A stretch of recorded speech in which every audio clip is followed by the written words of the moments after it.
وايه اللي حصل بعد مباراة الاهلي والترجي في نهائي افريقيا بين لعيبة الاهلي؟ ايه اللي حصل؟ اللي حصل ان في خناقة دارت في غرفة خلع الملابس بين لعيبة الاهلي بسبب اللي كان بيحصل جوه الملعب. طب ايه؟ كانت في خناقة ضرب بين ثلاثة، هي الخناقة ضرب بين محمد هاني ومحمد عبد المنعم. الاتنين دول كانوا بيتخانقوا اصلا. لو تفتكر ماتش الزمالك كانت في تشويحة كده جاية من اللعيبة لبعضها، فاللعيبة فضلت لسه برضك مشحونة الشحنة اللي هي موجودة لغاية دلوقتي. فلعيبة الترجي، آسف، لعيبة النادي الأهلي دخلت لحل الأزمة. فمين اللي اتدخل؟ إمام عاشور.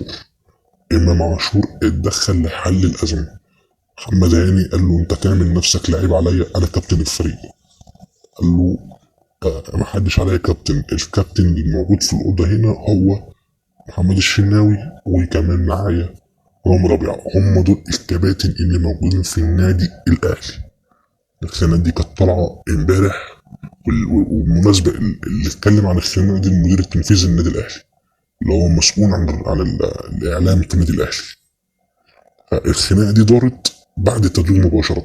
شفت انت الحفلة اللي كانت موجودة والفيديوهات والكلام ده كله؟ لا، دي كانت وراها قصة كبيرة وخناقة كبيرة دارت. فلعيبة الأهلي ما استحملوش اللي بيحصل ده كله، كلهم اتدخلوا.